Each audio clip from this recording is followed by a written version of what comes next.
उससे कम में नहीं बेचना, नहीं बेच सकते। जब आप एपीएमसी को जाएंगे तो उससे कम में नहीं बेच सकते, उससे भी ज्यादा बेचना। तो वहां क्या होता, फार्मर के लिए कॉम्पिटिटिव प्राइस हो रहा। अब 10-20 लोग ट्रेडर्स तो रहेंगे, वो लोग 4500 से ज्यादा कंपटीशन करेंगे जिसको लेना है वो। तो फार्मर का बेनिफिट ही है एपीएमसी से। स्वामीनाथन कमेटी क्या बताती कि आप एमएसपी जो फिक्स करेंगे, मिनिमम रेट फिक्स करेंगे, वो फार्मर्स की जो फूड ग्रेन वो ग्रो कर रहा है, टोटल एक्सपेंडिचर, जो total expenditure of a farmer to grow anything, उसको डबल करके एमएसपी फिक्स करो। टमाटे कभी कभी आप देखो, टमाटे 50 पैसा पर केजी बोलते हैं, कुछ फार्मर लाके फेंक के चले जाते। 50 पैसा में टमाटा ग्रो कर सकते। और जब भी इलेक्शन चलता, स्वामीनाथन रिपोर्ट के बारे में हर एक पार्टी बात करती। जब पावर में आते हैं वो रिपोर्ट को साइड में रख देते। आप जो कानून बना रहे हैं कारपोरेट की एक के फेवर में कर रहे हैं। एक एपीएमसी में 1000 लोग ट्रेडर्स है, जो मिडलमैन है, 1000 लोग हैं एक एपीएमसी में। आप वो 1000 लोगों को निकाल के एक को रख रहे हैं। तो अभी जो एक्ट है, एपीएमसी एक्ट जो नया बना, डेफिनेटली फार्मर्स को मारने वाला है। लेकिन ये नए एक्ट में एग्रीकल्चर लैंड कारपोरेट कंपनी को लीज पे देने का प्रोविजन कर दी। तो again it will become a zamindari system. अगर कंपनी लेने में लेट कर दी तो फार्मर सुसाइड कर लेते, अगर कंपनी रेट कम कर दी तो भी फार्मर सुसाइड कर देते। ये हो सकता है रज़ाक साहब कि ये जो बिल पास हुआ है, इसको मॉडिफाई अगर किया जाए, जो एरर है उसको ठीक कर दे तो तब ठीक रहेगा। नहीं, पूरा बिल ही एरर है तो क्या ठीक करते हैं? अच्छा, आप कह रहे पूरा बिल ही एरर? पूरा बिल ही एरर है। दोनों लैंड रिफॉर्म एक्ट कर्नाटका जो 2020 में लाए, ये भी एरर है। एपीएमसी एक्ट वो भी अमेंडमेंट एक्ट भी एरर हो गया। तो withdrawal is the only solution. हमारे चैनल को सब्सक्राइब करें, बेल आइकॉन प्रेस करें। तो रज़ाक साहब ये बताइए कि ये तो कर्नाटका की बात हो गई, अगर हम इसी को सेंट्रल का जो नया लॉ है उसमें थोड़ा आप बताएं कि पहले और अभी में क्या डिफरेंस था। नहीं, सेंट्रल में क्या हो गया, एपीएमसी अमेंडमेंट एक्ट आ गया वहां पे। यहाँ स्टेट में क्या होगा, लैंड रिफॉर्म एंड एपीएमसी दोनों कनेक्ट कर दिए। सेंट्रल में क्या हो गया, एग्रीकल्चर अमेंडमेंट हो गया, एग्रीकल्चर लॉ अमेंडमेंट हो गया और एपीएमसी लॉ अमेंडमेंट हो गया। दोनों में क्या है, एग्रीकल्चर एपीएमसी में है, एपीएमसी के बारे में बोलूंगा। आज तक क्या है, APMC are they are cooperative system. Government की एपीएमसी मंडी रहेगी, फार्मर जो भी उनका ये रहेंगे, फूड ग्रेन्स रहेंगे तो एपीएमसी में लेके डालेंगे। आजकल तो ऑनलाइन सिस्टम हो गया और गवर्नमेंट मिनिमम प्राइस फिक्स कर देती है गवर्नमेंट। तो आपके पास चावल है तो 4500 पर क्विंटल, उससे कम में नहीं बेच सकते। जब आप एपीएमसी को जाएंगे तो उससे कम में नहीं बेच सकते, उससे भी ज्यादा बेचना। तो वहां क्या होता, फार्मर के लिए कॉम्पिटिटिव प्राइस हो रहा। अब 10-20 लोग ट्रेडर्स तो रहेंगे, वो लोग 4500 से ज्यादा कंपटीशन करेंगे जिसको लेना है वो। तो फार्मर का बेनिफिट ही है एपीएमसी से। मिडलमैन भी है। मिडलमैन कैसे हैं, मिडलमैन ऐसा नहीं है कि फार्मर से जाके खरीद के बाद में एपीएमसी में लाके बहुत रेट पे बेचेंगे, ऐसा नहीं है वहाँ। आप एपीएमसी में डाल दो, हार्डली 2 दिन में एपीएमसी में सेल आउट हो जाएगा, नॉट मोर देन 2 डेज। आज फार्मर्स अगर उसका फूड ग्रेन्स लेके एपीएमसी चले जाएगा तो आज कल परसों तक खत्म हो जाएगा। बिकना ही बिक जाएगा, वहाँ रखने की कोई ये नहीं रहता। उतना कंपटीशन है, कंपटीशन प्राइस है। अगर मिनिमम प्राइस जो है उसका एमएसपी, वो अगर आप ज्यादा करेंगे तो एक कमीशन था, स्वामीनाथन कमेटी का रिपोर्ट है। स्वामीनाथन कमेटी क्या बताती कि आप एमएसपी जो फिक्स करेंगे, मिनिमम रेट फिक्स करेंगे, वो फार्मर्स की जो फूड ग्रेन वो ग्रो कर रहा है, टोटल एक्सपेंडिचर, जो total expenditure of a farmer to grow anything, उसको डबल करके एमएसपी फिक्स करो। मतलब फॉर एग्जांपल 1 एकड़ में फार्मिंग करने के लिए अगर 10,000 खर्चा है तो आप 20,000 मिनिमम प्राइस रखना है उसके लिए। टमाटे कभी कभी आप देखो, टमाटे 50 पैसा पर केजी बोलते हैं, कुछ फार्मर लाके फेंक के चले जाते। 50 पैसा में टमाटर ग्रो कर सकते क्या? तो minimum expenditure of a farmer to grow in 1 एकड़ ऑफ लैंड, 1 केजी के लिए, 1 एकड़ के लिए जो भी रेट एक्सपेंडिचर होता उसको डबल करना। तो मिनिमम उसको फार्मर को ये पता चलना चाहिए कि अगर मैं 10,000 खर्चा कर रहा हूं तो 20,000 तो आएंगे ही। तो उसको हिम्मत रहेगी, अरे 20,000 लास्ट तो नहीं होगा, तो अच्छा काम करेगा और फार्मर्स का जो सुसाइड है ये बंद हो जाएगा। ये स्वामीनाथन रिपोर्ट है, और जब भी इलेक्शन चलता स्वामीनाथन रिपोर्ट के बारे में हर एक पार्टी बात करती। जब पावर में आते हैं वो रिपोर्ट को साइड में रख देते। ये बहुत बड़ी प्रॉब्लम चल रही देश में। अभी एपीएमसी में क्या हो रहा, अमेंडमेंट जो आ रहा, इसमें कोई भी आके फार्मर के पास फूड ग्रेन खरीद सकता है बोले। सो ये कारपोरेट कंपनीज आके खरीद लेंगे, ज्यादा रेट पे खरीद लेंगे तो फार्मर को बेनिफिट होगा। कितने रेट पे खरीदेंगे? ज्यादा रेट मतलब कितने? अब कारपोरेट मतलब क्या 10-20 लोग तो नहीं आएंगे एक ही टाइम आके रेट नहीं पूछेंगे। यहाँ पे सिस्टम क्या है, before anything to be farming in a land, वो कारपोरेट कंपनी आके एग्रीकल्चर फार्मर के पास आके पूछेंगे कि आप क्या डालना चाहते हैं। नहीं तो हम लोग आपको सीड्स देंगे, आप इस बार टमाटर डालिए या आलू डालिए, गोभी डालिए, हम आपको सीड्स भी देंगे और फर्टिलाइजर्स भी देंगे, सब कुछ दे देंगे, आप ग्रो करो, आपको हम केजी से इतना 1 क्विंटल इतने रेट पे हम ले लेंगे। एक एग्रीमेंट कर लेते फार्मर के पास। फार्मर खुश हो जाता क्योंकि सीड भी दे रहे, फर्टिलाइजर्स भी दे रहे, सब कुछ दे के रेट भी फिक्स हो गया। तो 1 केजी को इतना उसको गारंटी हो गया एग्रीकल्चर या अभी नया सिस्टम के हिसाब से। 3-4 महीने 5 महीने के बाद जब क्रॉप आ जाएगा तो कंपनी वाले आएंगे, आके पूछेंगे कि अरे क्या हो गया, तो ये सब ये हो गया, तो ये नहीं है माल क्वालिटी नहीं है, हम नहीं लेंगे। वो रेट में जो था वो रेट में हम नहीं लेते।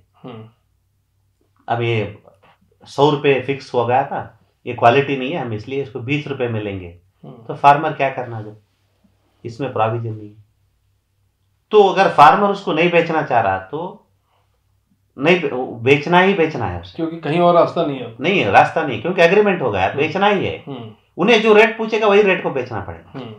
अगर फार्मर को कुछ डिस्प्यूट है तो ये एक्ट में क्या कर दिए, तहसीलदार के पास एक कंप्लेंट देना, इन्हें मेरे पास 100 रुपये को एग्रीमेंट किया था, अभी 20 रुपये को दे रहा है, तो मैं नहीं बेचना चाहता इसको।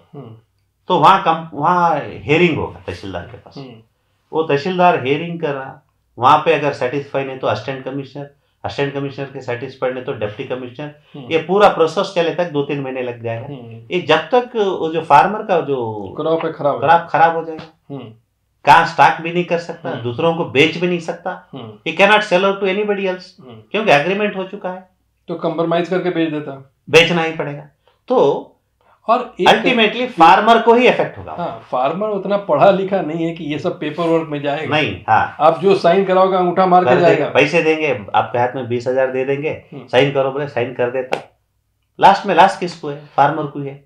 क्या कर सकता फार्मर? सुसाइड ही करना। लेकिन इसमें मोदी जी बोल रहे थे कि जो अपोजिशन है, जो लोग मतलब कि इसका अगेंस्ट में बोल रहे हैं कि नहीं ये बिल अच्छा नहीं है, ये वो लोग हैं जो मीडिएटर को बचाना चाहते हैं, दलालों को बचाना चाहते हैं। देखो दलालों को, एपीएमसी में दलाल है, उसको ट्रेडर्स कहते हैं। वो लोगों का एक मार्जिन है, हमारे पास लेंगे आपको बेचेंगे। एक आप मिनिमम प्राइस तो फिक्स करिए, गवर्नमेंट फिक्स करता है मिनिमम प्राइस, तो वो उसके ऊपर ही खरीदेगा। वो बेस्ट प्राइस में तो खरीदेगा, उसके ऊपर बेस्ट प्राइस में खरीदेगा, क्योंकि कंपटीशन है, उसको थोड़ा फायदा होगा। आप एक फार्मर की बात कर रहे हैं, वो हजारों फार्मर के पास खरीदेगा तो थोड़ा बहुत फायदा होगा। आप जो कानून बना रहे हैं कारपोरेट की एक के फेवर में कर रहे हैं। एक एपीएमसी में 1000 लोग ट्रेडर्स है, जो मिडलमैन है, 1000 लोग हैं एक एपीएमसी में। आप वो 1000 लोगों को निकाल के एक को रख रहे हैं।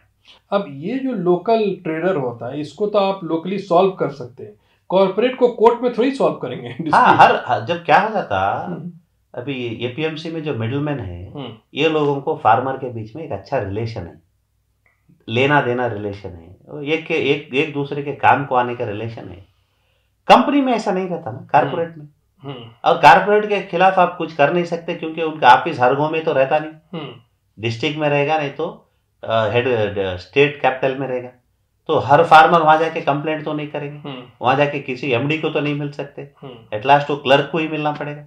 लेकिन यहाँ नहीं ना, डायरेक्ट तो ट्रेडर्स को ही मिलते। तो अभी जो एक्ट है, एपीएमसी एक्ट जो नया बना, डेफिनेटली फार्मर्स को मारने वाला है। लेकिन ये जो ट्रेडर की बात है, ये ट्रेडर तो यहाँ भी आ जाएंगे, इसलिए आ जाएंगे। देखिए ट्रेडर क्यों आते हैं, क्योंकि होता है किसान पढ़ा लिखा नहीं होता है, वो प्रोसेस को कर नहीं पाता है, इसलिए ट्रेडर आते हैं। जो वहाँ का किसान जो चालाक होता है, थोड़ा पढ़ा लिखा है, वो सब का माल लेबर के बेच देता है। तो अब क्या हो गया, मान लीजिए एक कॉर्पोरेट कंपनी आ गई, अब ये बंदा जो अनपढ़ है, अनपढ़ है और खेती कर रहा है, वो उसके लिए फिर एक ट्रेडर आ जाएगा बीच में, बोलेगा सर आप 10 जगह का मैं पूरा करा के साइन दे देता हूँ, यही कॉन्ट्रैक्ट है। तो वहां भी तो ट्रेडर आ जाएंगे, 100% आ जाते, एजेंट आएंगे ही आएंगे। और एक प्रॉब्लम क्या है, देखो आज भी एग्रीकल्चर प्रोडक्ट है देश में, आज देश में किसी भी कोने में जाके फार्मर बेच सकता है। और हरियाणा का एक आदमी आके कर्नाटक में एग्रीकल्चर प्रोडक्ट खरीद सकता है, तमिलनाडु का एक ओनर आके, कोई भी एक ट्रेडर आके देवनहल्ली में आके भी फार्मर का क्रॉप खरीद सकता है, जो भी प्रोडक्ट है खरीद सकता है। कोई रिस्ट्रिक्शन नहीं है आज के हिसाब में, आज का जो एक्ट ऑलरेडी है उसके हिसाब में कोई रिस्ट्रिक्शन नहीं है। एक रिस्ट्रिक्शन क्या है, agriculture land cannot be legally lease out to anybody. Lease नहीं कर सकते एग्रीकल्चर लैंड, आप बिल्डिंग लीज पे दे सकते, एग्रीकल्चर लैंड लीज पे देने के लिए कोई प्रोविजन नहीं है।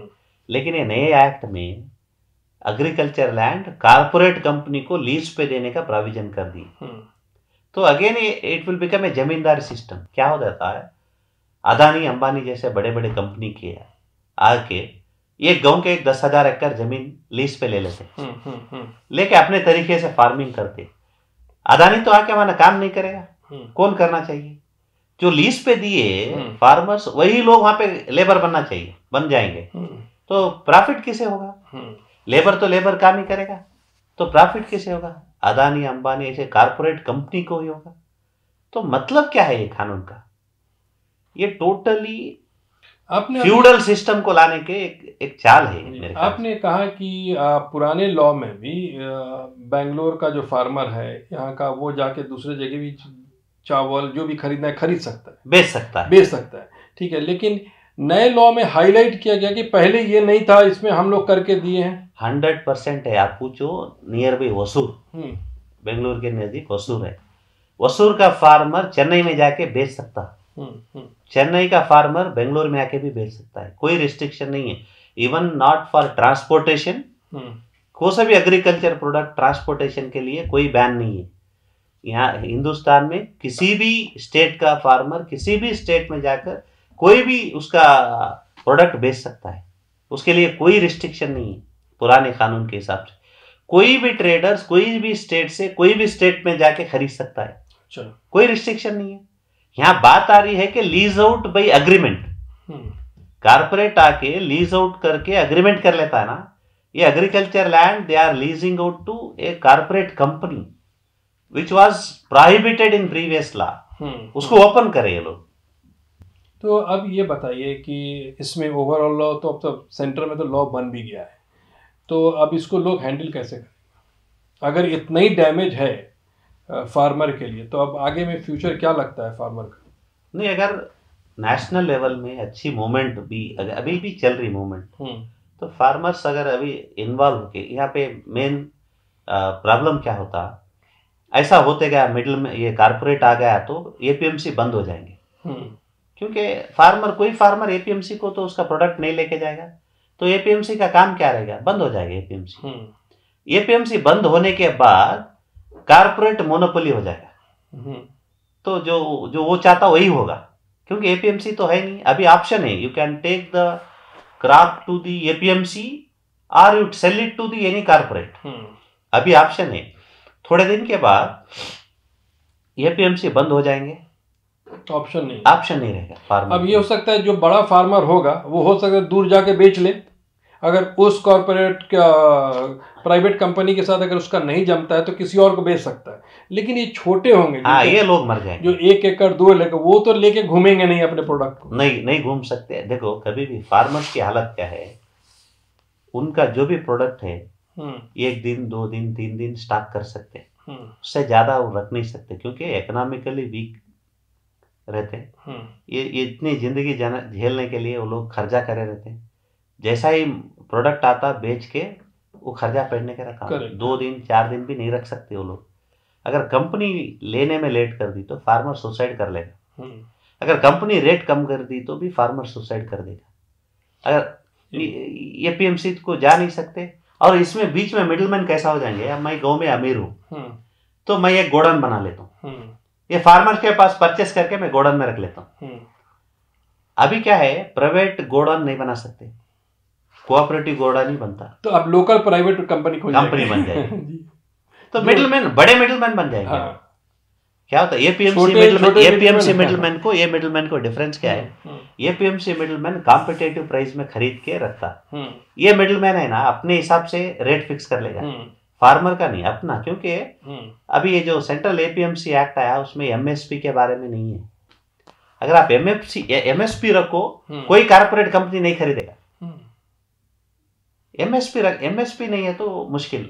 अच्छा ये बताइए कि मैंने आपसे एग्रीमेंट कर लिया, फार्मर हैं, और आपसे कहा कि मैं आपको बीज भी दे रहा हूँ, आपको खाद भी दे रहा हूँ, सब कुछ दे रहा हूँ, और आपको 1 एकड़ में मेरे को आपसे इतना किलो टमाटर चाहिए, नहीं तो इतना केजी धान चाहिए, सपोज एग्जाम्पल उसमें एग्रीमेंट में लिखा है।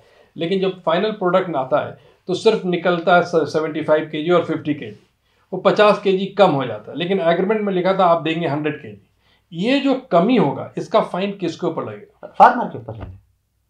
अग्रीमेंट तो कंपनी के फेवर में है, तो फार्मर की ड्यूटी बनती है कि अच्छा क्रॉप करो, अच्छा ये करो, और जो कमिटमेंट किया हुआ है वो तो फुलफिल करना है, तो वहां फंसेगा वो। और इसमें ये भी नहीं है एक्ट में फ्लड आ गया, पूरा क्रॉप डैमेज हुआ तो हु इज रिस्पांसिबल? तो ये हो सकता है Razak sahab, will take the burden of the farmer. तो ये हो सकता है रजाक साहब कि ये जो बिल पास हुआ है इसको मॉडिफाई अगर किया जाए, जो एरर है उसको ठीक कर दे तो तब ठीक रहेगा। नहीं, पूरा बिल ही एरर है तो क्या ठीक करते हैं? अच्छा, आप कह रहे हैं पूरा बिल ही एरर? पूरा बिल ही एरर है। दोनों लैंड रिफॉर्म एक्ट कर्नाटका जो 2020 में लाए ये भी एरर है, एपीएमसी एक्ट वो भी अमेंडमेंट एक्ट भी एरर हो गया इसमें। तो withdrawal is the only solution. ठीक है, कभी भी क्या होता कोई भी कानून उसको स्ट्रेंथन करने की कोशिश करना, वीक करने की कोशिश नहीं, ये वीक करने की कोशिश चल रही। तो रज़ाक साहब थैंक यू सो मच आने के लिए और फार्म बिल के ऊपर रोशनी डालने के लिए। Thank you so much watching Indian media. हमारे चैनल को सब्सक्राइब करें, बेल आइकॉन प्रेस करें।